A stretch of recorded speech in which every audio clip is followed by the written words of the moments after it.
Today on the official Marvel podcast, we hear from head of streaming, television, and animation at Marvel Studios, Brad Winderbaum, for a quick tease for the upcoming Marvel television series, Agatha All Along. The story of a villain, the story of an antihero, television is the place to do that. We've also got a breakdown of all the different Falcons and Redwings from throughout Marvel Comics. Plus, we chat with Marvel Comics executive editor Tom Brevoort for a brief history on Marvel Comics' What If. The best what if stories utilize a lot of imagination to go in places that you wouldn't expect. And to round things out, we sit down with author Seanan McGuire to chat about her newest prose novel, What If Wanda Maximoff and Peter Parker Were Siblings, a Scarlet Witch and Spider-Man story. She does not have to deal with a lot of the things that 616 Wanda did. I'm Quinn Lamar. And I'm Anthony Carboni. And this is the official Marvel podcast.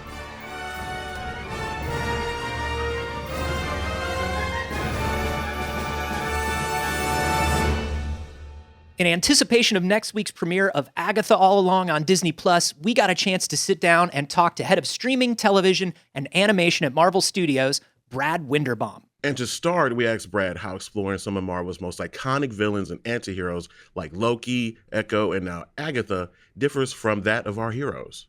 I mean, I have produced, features and television, live action and animation, and I'm obviously a fan of all those genres as well.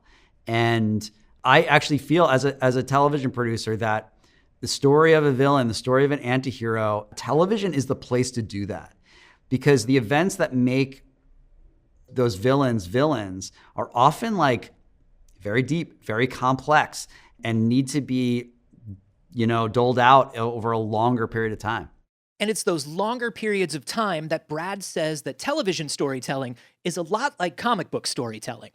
A television show it's a longer pipeline. It's a longer process to create it. It takes more people, more writers debating, often bigger ensembles. It's more like a conversation, and if you're fortunate enough to have multiple seasons, that conversation extends to the audience itself, where there's a call and response over a really long period of time as you're developing the material. You get to see what people are responding to, and if it connects with the filmmakers, then you can extend those stories. You can explore those avenues. And as for that collaboration, it's being able to work alongside Jet Schaefer that's Brad's favorite part of working on Agatha All Along. The way her mind works, the entire story is hidden in every single aspect of every single episode. And every single character and their journey is present in the way they speak, in the way they're introduced, in the way their costumes are, in the choices they make along the journey. So it's one of the reasons why I think it surprises you emotionally when you're in a Jack Schaefer story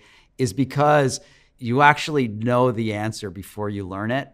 And there's no mind like Jack's on the planet. And it's an amazing imagination to be able to work with and to experience in one of her shows. I've known Jack for many years. We worked on projects together in our early 20s. She's a good friend, and every chance I get to walk down a road with her is really a dream come true. As for the future and legacy of Agatha All Along and its characters, Brad's hopeful fans will be hungry for more. The future is always exciting. I mean, that's what's so incredible about Marvel is that it is always looking at the horizon.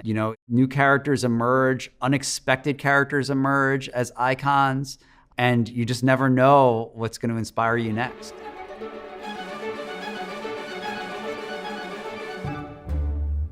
I could not be more excited for this show. I've been waiting for it. I loved Catherine Hahn as Agatha Harkness.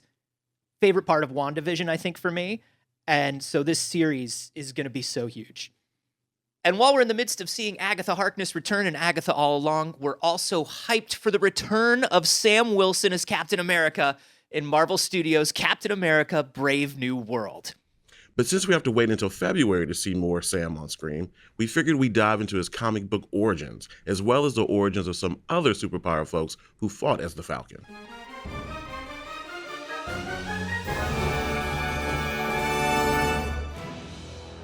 Sam Wilson's Falcon first appeared on the pages of Captain America number 117 in 1969. In the issue, Steve Rogers' Captain America is stranded on an island of bad guys called the Exiles. And to make matters worse, he's trapped in the body of his archenemy, Red Skull. Totally normal. It's like Thursday for Cap, you know what I mean? In a battle with the Exiles, Steve is on the ropes. He's fighting for his life, and then a falcon, not the man, a literal bird, comes in to save him. And of course, we are talking about none other than Sam's pet falcon, Redwing. That's right. In return, Steve in disguise joins forces with Sam to free the native inhabitants of the island from the Exiles' control, though Sam doesn't know he's working with the Captain America to do it.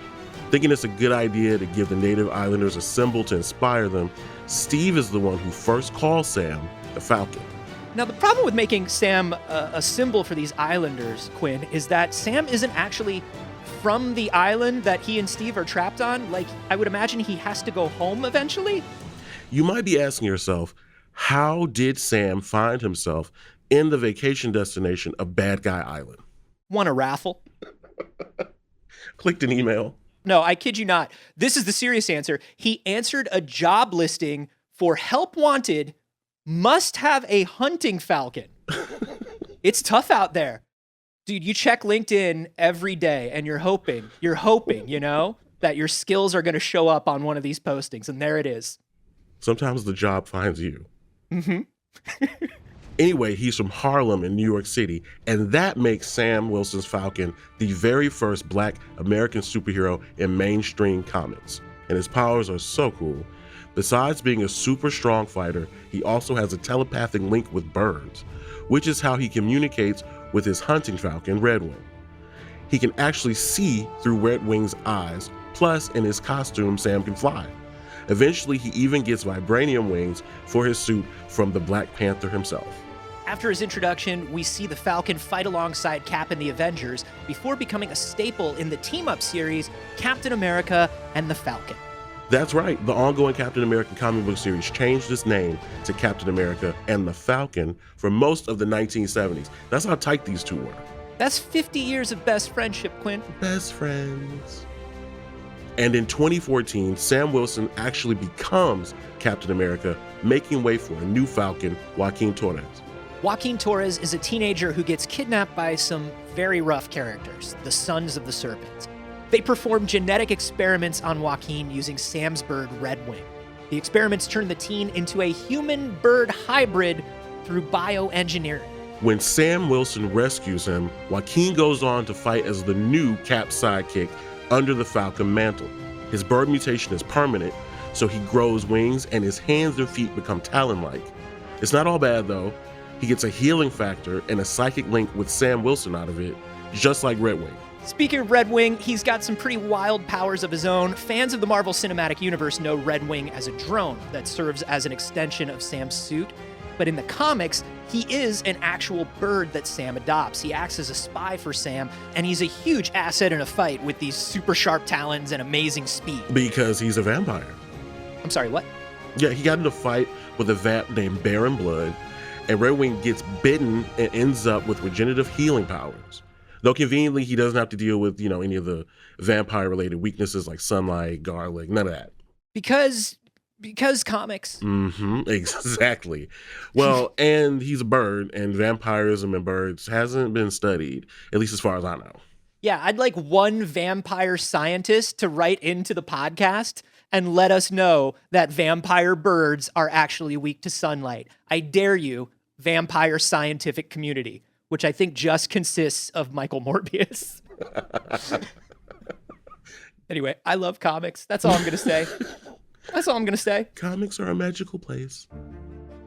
And there are the Falcons from the golden age of comics as well. There was a hero who went by the Falcon who appeared in Daring Mystery comics from the 1940s. He was an assistant district attorney turned costume vigilante who thwarted the plans of a corrupt politician. What kind of district attorney has that kind of time on his hands? Well, plus one more golden age character, a villain who went by the Flying Falcon. His scheme was working undercover as a clown at the circus, oddly enough, so he could fire a cannon at American troops during the show. It's a perfect plan, really. I don't see how it could fail. You'd have to. How many shows a day do you think you would have to perform in order to take out the entire Allied forces? with a single cannon. I mean, I know the war is, hard and they need to let loose and have some fun, but I don't know how much time they're like putting in at the local circus, right? That's true. Plus, you don't even know, some people don't like the circus. You gonna get every soldier there? I mean, it was the 1940s, so, there weren't a lot of options for live entertainment, right? There's no wrong answers in brainstorming, like we say. Sometimes things just don't work out. And there's actually another character who fought under the name the Falcon. Oh, come on. This one does not even really count. You have to, if we are saying we're going to do the entire history of the Falcon, we've got to do it. Okay. So there's this villain called the Vulture. His real name is Adrian Toomes, who some might recognize as an ongoing, very annoying enemy of Spider-Man. Heard of him. In a 2017 issue of Secret Wars, Adrian makes some big improvements to his flying vulture suit and tries to rob a bank in the Lower East Side. Spider-Man wrecks his plans, and during the fight, he hears Adrian call himself the Falcon instead of the Vulture. When Spidey asks if he's trying to rebrand, Adrian says he thought the name was free. I do love that there is some sort of code of conduct, even amongst villains, where he would not have taken the name the Falcon if he knew someone else had it. You can rob a bank, you can murder people, you can join the Sinister Six, but you cannot take someone else's name. That's rude. There's some lines you do not cross. That's right. It's like how clowns aren't allowed to copy each other's makeup. I didn't know that. That's a real story. Oh. I think it's the same for drag queens, too. Mm-hmm.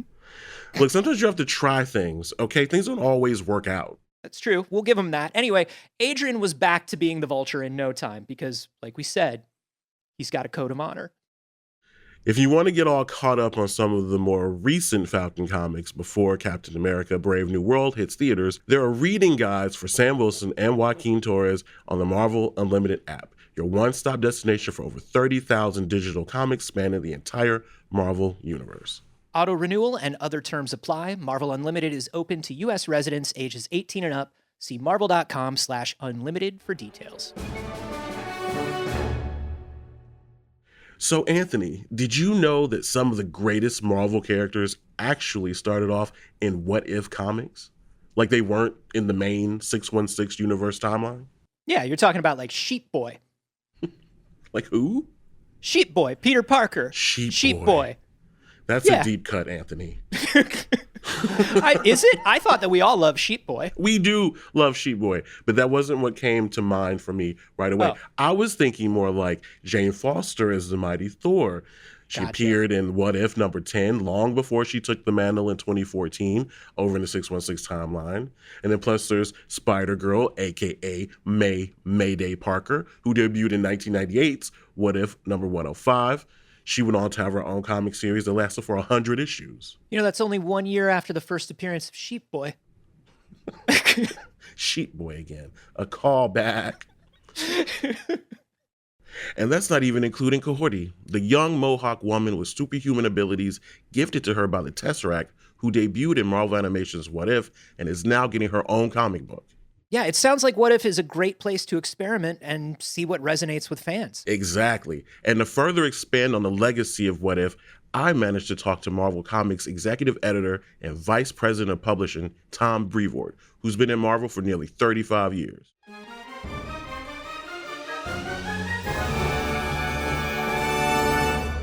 Thank you so much for taking the time to sit down with us here on the official Marvel podcast, Tom. Now, you've been with Marvel for nearly 35 years, so that sort of makes you sort of a, official historian and expert when it comes to like the history of Marvel and the storytelling. Certainly people will say that about me. I know many a thing. So I'm going to ask you specifically about the original What If comic book series that debuted in 1977. How familiar are you with the series' origin, and do you know how it came together? Yeah, sure. What If was created by Roy Thomas, the second Marvel editor-in-chief and Stan Lee's kind of right-hand man during the back half of the 60s. And at that time, Roy had left staff. He had stopped being editor-in-chief, but he had a deal with Marvel, a contract to write so many books or so many pages a month. And so to fulfill that contract, he came up with a couple of titles that he could write. and one of which was What If? And that was always sort of fodder for stories that could operate outside of the constraints of having a monthly title where you have to keep the characters basically more or less in the same place so that every consecutive issue could follow up from the same point. Roy made it very timeline specific, kind of going back to that TVA idea of a sacred timeline. All of the What If stories, at least when he was running it, would be points in Marvel history that diverged from the known timeline. So one thing would change, one specific moment. Somebody would make a different choice, a different decision. Somebody would say something that they hadn't said before, or not say something that they had, and consequently, events would go in a different direction. So somehow, these felt less like imaginary stories and more like, in some nebulous way, stories that could still be out there in the Marvel multiverse, and potentially the characters that were in a What If story could show up in some later Marvel stories, as a bunch of them did. Right, but this wasn't the beginning of the Marvel multiverse, right? It was sort of the book that made people pay attention to it. There had been a bunch of stories before this where, different people, Roy in particular, had done a bunch of parallel Earth stories and that sort of thing. But it was all, a story over here, a story there. It hadn't really been codified into, here's a multiverse. That first issue of What If really kind of like lays out the rules, which is it's all like a tree branching timeline, and somebody makes a decision and that decision goes a different way, and that creates an alternate reality. So it really was the book that first really set down the map for how the Marvel multiverse functioned. Oh, that is so dope. Okay, now that we got some of the history laid out, do you have any favorite What If stories? Any that really stand out to you? I prepared nothing for this. So I'm gonna have to fly by the seat of my pants. And almost everything I'm going to tell you comes from that original 70s run, because that's when I was a reader. Those stories, stick to my ribs a little more than stories from the 90s when I was working on them. But a lot of those early What Ifs were really good. What If number 3 was What If the Avengers were never born, and the Avengers fall apart by their third issue when the Hulk leaves and Iron Man ends up dying by the end of that. And a really beautiful, really well told story by Jim Shooter and Gil Kane and Klaus Janson. There were sort of the dopey ones, like What If Sergeant Fury fought World War II in outer space, because Star Wars had come out and outer space was a big thing then. So let's find some ridiculous way for Sergeant Fury to fight World War II in outer space. I liked What If the Avengers had been formed in the 50s.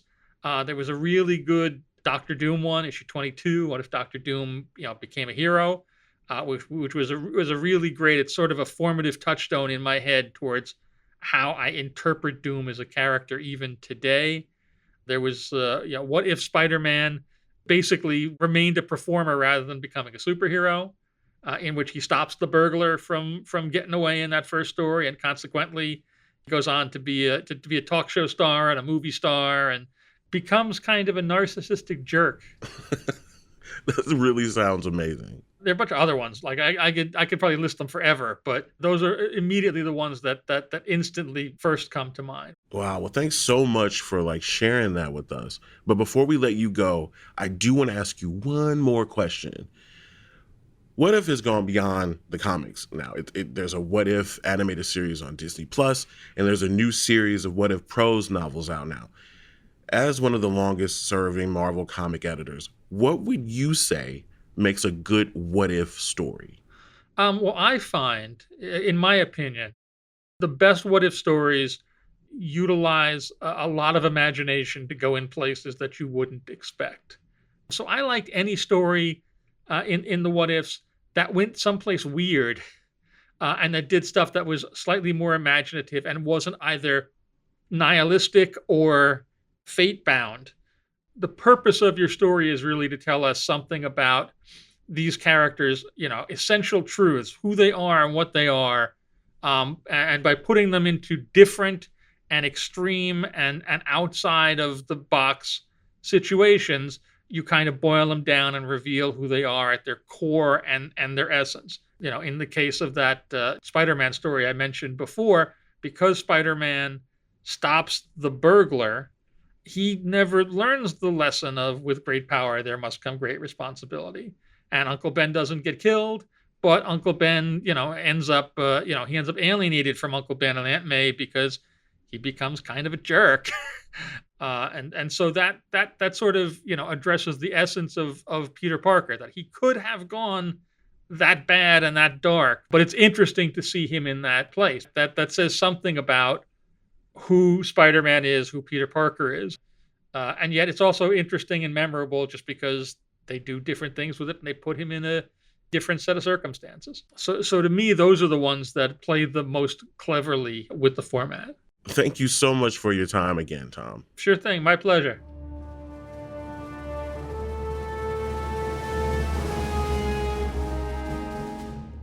Okay, Quinn, I have a what if for you. Okay. What if your parents were secret SHIELD agents who went on a mission to Latveria, the country that Dr. Doom rules over, and returned with a baby sister for you? I probably asked them to take her back. Really? I mean, I already had a sister, so. Sure. And if you already have one. Who needs a spare? That's right. That's too many sisters. Listen, I forgot to mention that your new baby sister also has superpowers that can shape and distort reality. Does that change anything for you? That definitely makes it a little bit more interesting. Okay. Well, that's exactly what happens to Peter Parker in the new What If Wanda Maximoff and Peter Parker were siblings, a Scarlet Witch and Spider-Man story. This is a prose novel by Seanan McGuire. And I actually got a chance to dig into the book with Seanan, and her understanding of Wanda's cultural background leads to such an amazing take on the character here.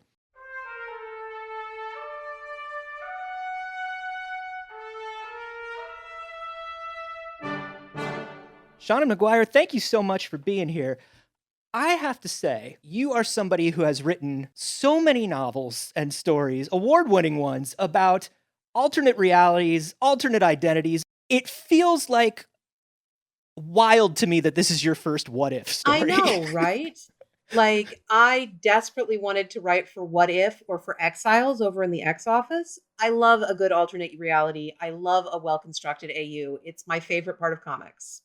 Yeah, it's wonderful. And you are the person to do it. Okay, Wanda Maximoff and Peter Parker as siblings. How did this come to be? How did this idea happen?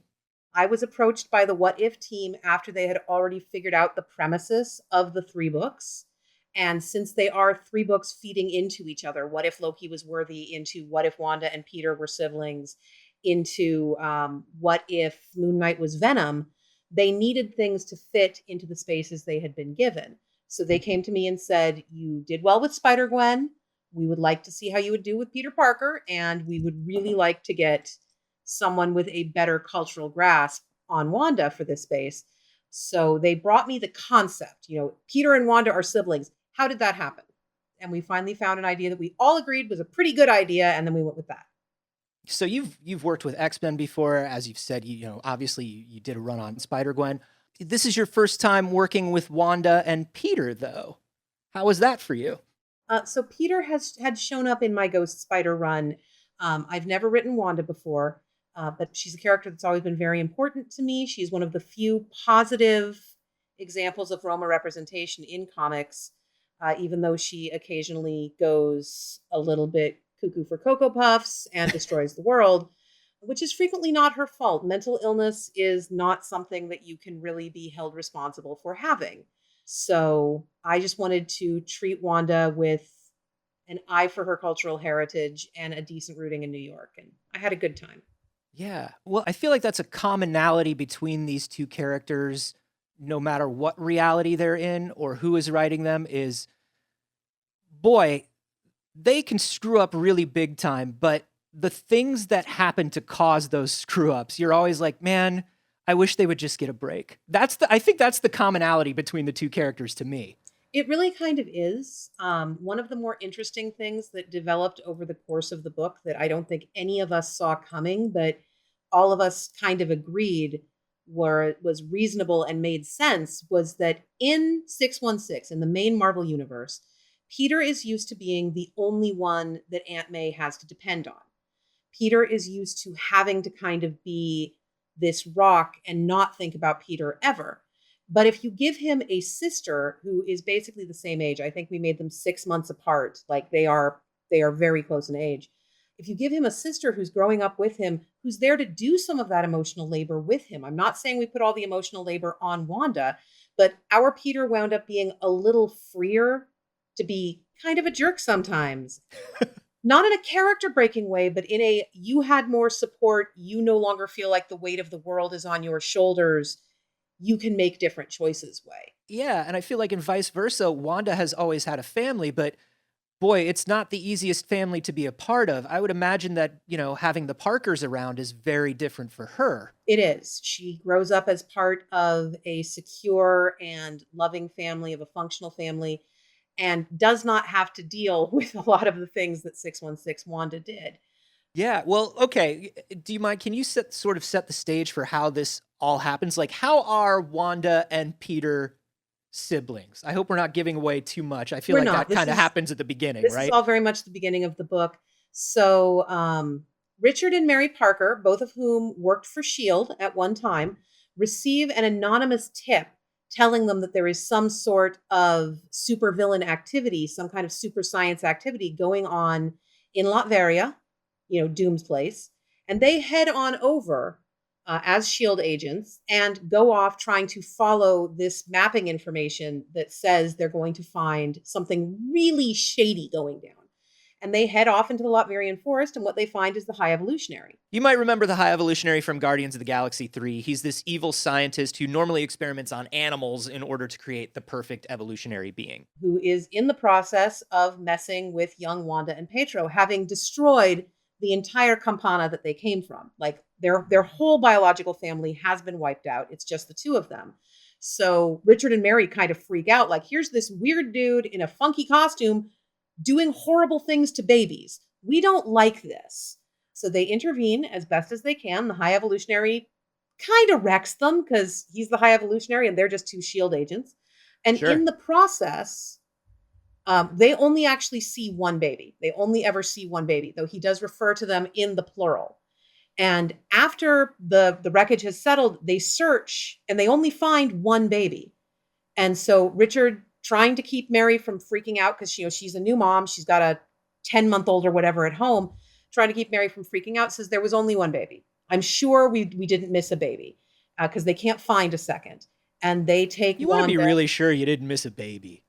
Well, babies kind of scream. They make a lot of noise, You want to be really sure. I know, but they don't know that there's another baby and it's cold and Wanda is in a bad state and they want to get her out of there. So they take her to the American embassy and just kind of go, this is what happened. Supervillain, baby. Now we have this baby. What do we do with the baby? And what winds up happening is that they establish that Wanda's biological family is dead and there is no one to take her. So Richard and Mary get the adoption kind of fast-tracked. They take Wanda back to the States and pretty much tell Peter, hey, we got you a sister. There is never a point where they are knowingly or intentionally stealing her from people. Her biological family, short of Pietro, is dead. They don't know for sure that Pietro existed. And if he did exist, they believe he is dead too. They're not trying to separate her from her family. Sure. So, I mean, obviously, we've already touched on so many other characters. Obviously, Pietro has to be involved. Obviously, Doom is there. Obviously, we're talking about the High Evolutionary. Are there any other characters that we can expect to sort of show up? Well, Wanda does interact with a lot of the Avengers, though this is a what if. So the Avengers lineup is not exactly the normal Avengers lineup. But Wanda, when her powers first start manifesting, because the High Evolutionary has already messed with her, she's going to have superpowers, but she has no control over them because she is a chaos mage in a house in suburbia, no idea what's going on. So when her powers first start manifesting, Peter, who by that point is already Spider-Man, takes her to the Fantastic Four. He's just like, don't worry, Reed can fix this. Reed is very smart. Reed will tell you how to work your magic. And Reed pretty much looks at her terrifying chaos magic and goes, "This is above my pay grade, but I have a friend you might get along with," which is why Wanda spends most of the book as the apprentice to Doctor Strange. Oh, okay. Which is so much fun. Oh my God. Watching Doctor Strange interact with Peter Parker is just a joy. Always.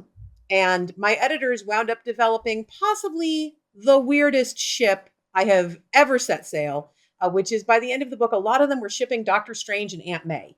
Yes. Just because she's like, nope, bring that weird old mentor of yours home with you. We're having Thanksgiving dinner.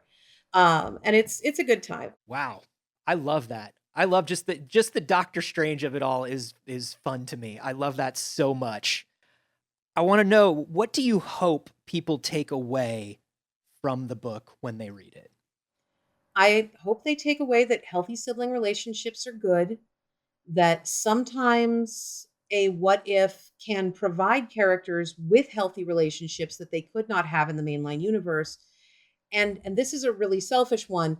I hope that they take away that Wanda's ethnicity actually does matter and inform who she is as a person. And so having Wanda getting to learn that and embrace that part of herself, there are a lot of Romani Americans, there are a lot of Roma around the world who love Marvel, and we often see the people that are supposed to represent us being the villains and being presented in this really awful way. So getting to have a Wanda who openly and on screen embraces her heritage and loves where she came from, but is also a good guy was really great. The book is What If Wanda Maximoff and Peter Parker Were Siblings, a Scarlet Witch and Spider-Man story. The author is Seanan McGuire. Thank you so much for being here today. Thank you for having me.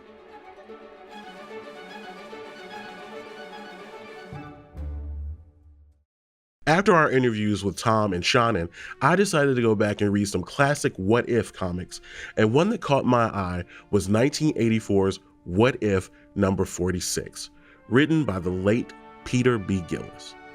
The story is called What If Spider-Man's Uncle Ben Had Lived? And it's that title alone that stood out to me.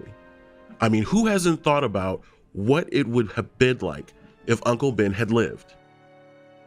What I wasn't prepared for was the story's twist. In this alternate timeline, it's Aunt May who wakes up and hears a burglar breaking into their home. She doesn't wake Uncle Ben up, and she decides to go and take a look for herself. And just like in the main 616 universe, the burglar reacts by shooting the person who catches him in the act. The gunshot wakes Uncle Ben, and he immediately rushes down the stairs to find Aunt May unresponsive. Now in this version, Spidey still becomes a hero, though Uncle Ben does figure out that his nephew is moonlighting as this new spider-themed vigilante. After Peter explains everything to Ben, including the guilt he has from not being able to prevent what happened to Aunt May, Uncle Ben is pretty receptive. In fact, he tells Peter this: "I think Spider-Man is doing the right thing. You should keep doing it. But not because you feel guilty. Fight the evil in the world. Fight it for all the other wonderful but fragile people who need protected."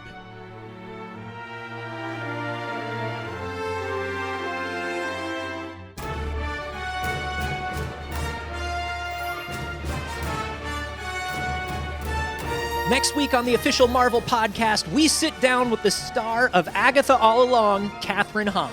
It's exciting that I've been able to grow alongside makers of things that want to explore women's stories in that department. But until then, be sure to subscribe to the show, leave us a review, and tell a friend about us.